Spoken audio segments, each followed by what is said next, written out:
Welcome to the Take Two podcast, where we discuss highly debated biblical topics. We ask questions you may be afraid to ask.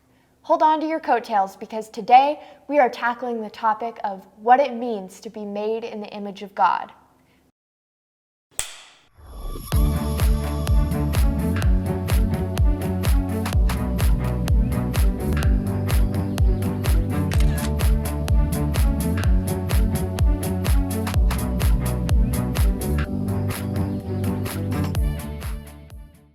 So tell me, what does it mean to be made in the image of God?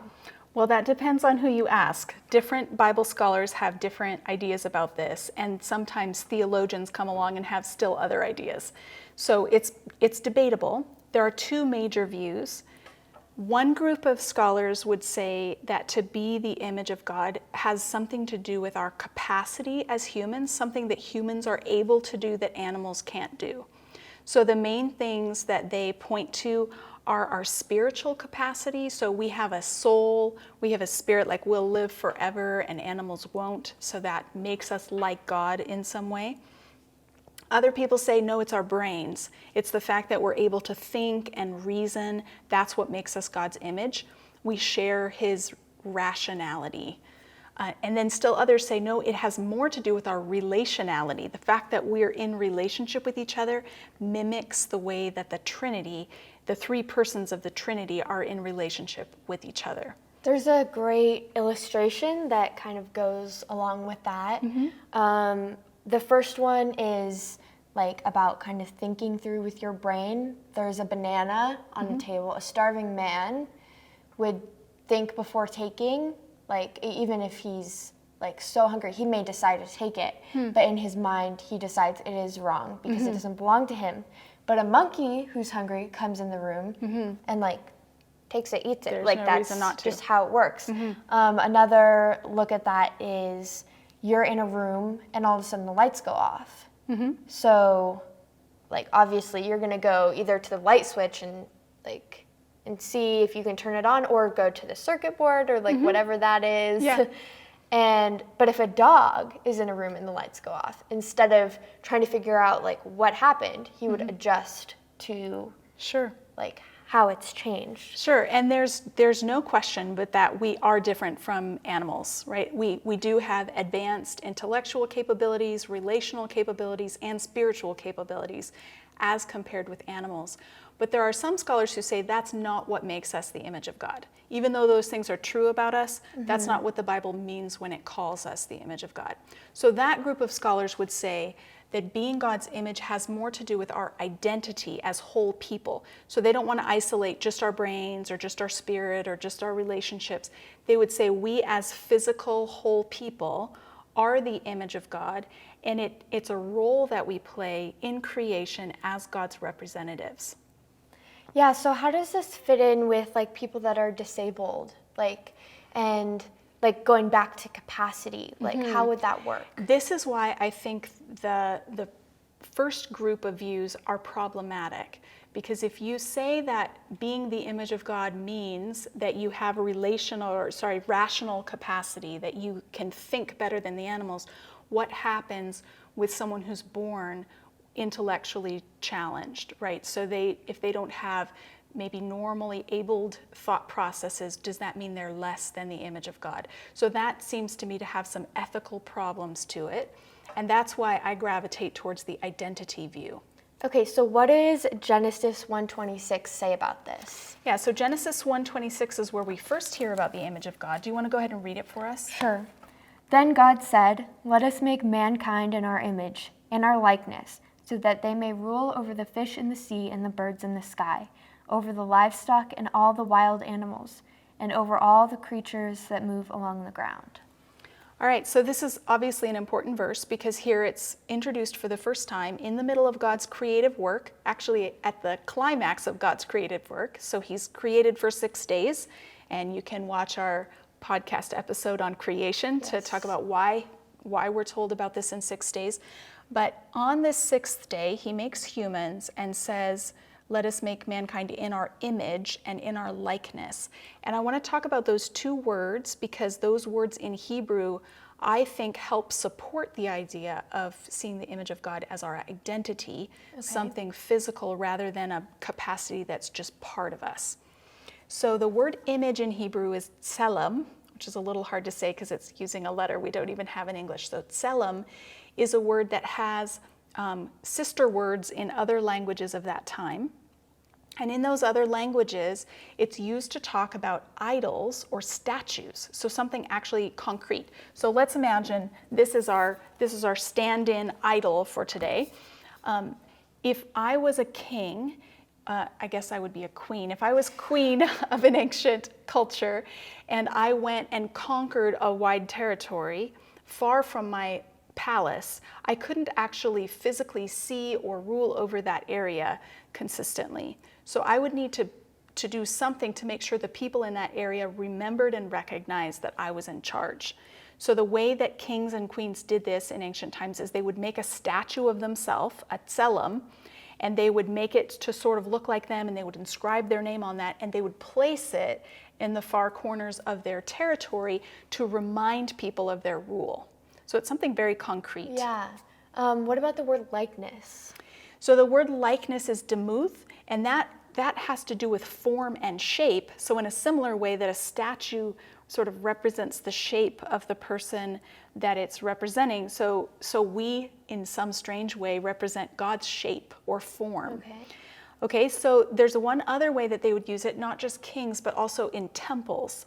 So if I was an ancient Near Eastern person and I wanted to worship God, I don't do that just anywhere I choose. I would have to go to a designated temple that has a full priesthood and they know the way to worship that God. And in the very heart of that temple would be a statue, a tselem, of that God. And I would know, if I was an ancient Near Eastern person going to that temple, I would know that statue's not actually my God. If I'm going, say, to worship Ishtar, the goddess in Babylon, I would know that Ishtar is not actually there, but that the temple is the authorized place that she's chosen to be worshipped, and that the statue of her is the appropriate representation of her rule. So when God says that he's making humans as his tselem, he's not just thinking of like a warm, fuzzy thing to say about them. He's not trying to compliment them or say, wow, you guys sure are special. You're specialer than all the other animals. It's not that. He's saying something very concrete. You are my physical representatives. When people look at you, when you look at each other, you're supposed to be reminded that I am king over all, that I created all this. Okay, so does this affect like what we do, or can we just like statue and like buckle ourselves down? Just like, you know, Yes. Pick a pose, you're the statue of God. No. Yeah, so there's sort of two aspects to this. I would say that just by being present, by being human, we are partially fulfilling our purpose as God's created images. However, I think there's something more that we're called to do. We're called to participate in God's work of creation and restoration. So God is actually inviting us to be part of it. And so I would say we honor God most by leaning into what he's created us to be. Okay, so when we come back, we're going to talk about like, because if we're leaning into this and like being a part of his work, who does that apply to? Like for those that aren't leaning into his work? Great question. Yeah, so We'll talk about that when we come back. yeah.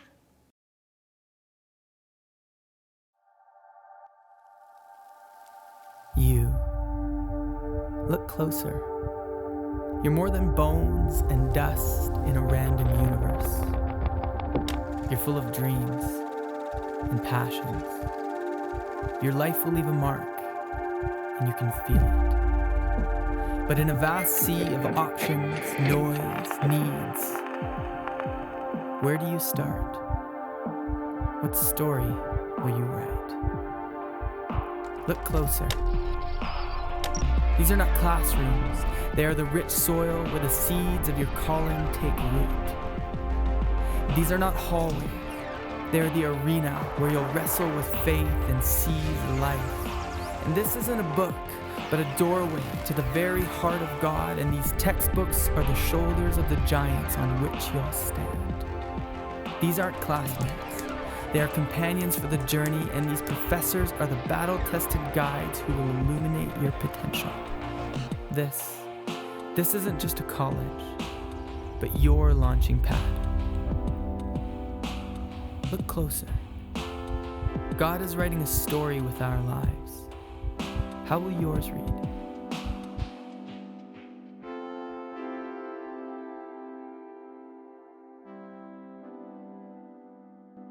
All right, welcome back. So we've talked about what the image of God is, what that means. So now we're going to talk about who does that apply to? Is it just Christians that are the image of God? Is it everyone? Is it just active Christians that are like working for him? Great questions. So let's go back to our key passage and start there.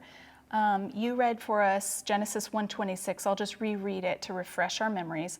Then God said, "Let us make mankind in our image, in our likeness, so that they may rule over the fish in the sea and the birds in the sky, over the livestock and all the wild animals, and over all the creatures that move along the ground." So in the first part of our conversation, we talked about how that's something concrete, that humans are actually functioning as God's representative. We're playing a representational role in creation. This passage fleshes out a little bit for us what that role includes. It includes ruling over the created animals and taking care of God's creation. But that comes in verses 27 and 28. So maybe you can read those for us and listen for who is included in the scope of this. Okay, so it goes on to say, so God created mankind in his own image. In the image of God, he created them. Male and female, he created them. God blessed them and said to them, "Be fruitful and increase in number. Fill the earth and subdue it. Rule over the fish in the sea and the birds in the sky, and over every living creature that moves on the ground." Great. So we saw a little bit more definition there to what our role is, filling the earth and subduing it. So we're bringing order, maintaining order to God's creative world. So that is in line with our purpose as his image. But notice right in the center, it said male and female, he created them. That's a really important moment because in Genesis 2, when the creation story is retold as a narrative, Adam is created first and given jobs to do, and Eve isn't on the scene yet. So without Genesis 1, we might assume that Adam is like the prototypical human, like the ideal human, and that the woman is sort of the tag-along or the add-on. But Genesis 1:27 makes really clear that when God says he made humans as his image, he's including men and women equally in that. So coming back to my original question, who does the image of God apply to? Is it just Christians? That's such a good question and a really important one for us to talk about. I would say no, it's not just Christians. Every human being is made in God's image. And so as you read Genesis 1, God is creating all things, and it's not isolating, well, just a certain ethnic group is his image, or certain, it's not just the Israelites, it's not just Abraham and his family that are the image of God, it's all humans. So that's really important. We've already identified both men and women are the image of God. We could expand that and say both young and old, abled and disabled, people of all kinds, every ethnicity are the image of God. Yeah, so one point to support that would be if we're saying Adam and Eve were created in the image of God, Christianity wasn't even a thing then. Right. So to say that they are the image of God and that only Christians are the image of God completely clashes. That doesn't work at all. Yep. And it's really important, I think, too, to see that there's a difference between God choosing humans to be his image and God choosing the Israelites to bear his name among the nations, to enter into a covenant with him. That's a special job he's giving to the Israelites that is defined ethnically, at least at first. But the reason that God chooses the Israelites is so that the rest of humanity can be restored to him. So even when God chooses a subset of humanity, it's for the purposes of blessing all of humanity. And we could see that by looking at Genesis 12, where God calls Abraham and says, "Through you all nations will be blessed." Okay, so my next question concerns Adam and Eve. So when they sinned, was the image of God lost, destroyed, or damaged? That's such a good question, and there are lots of biblical scholars who have said, yes, that it was lost or destroyed or distorted or diminished in some way. But I think John Kilner, who's a theologian, makes a really good case that we can't say that the Bible actually doesn't say anything happened to the image of God. Yes, Adam and Eve are in rebellion against God, and that's not a good thing. It maybe hampers their ability to image God well, but they still are the image of God, just as before. If we said that they weren't anymore, then it would have implications for how we think about their dignity as human beings. And we would be back to that same conundrum if we were talking about image of God as capacity, someone's intellect or someone's relational capacities.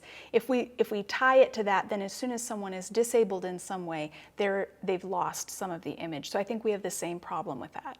Yeah.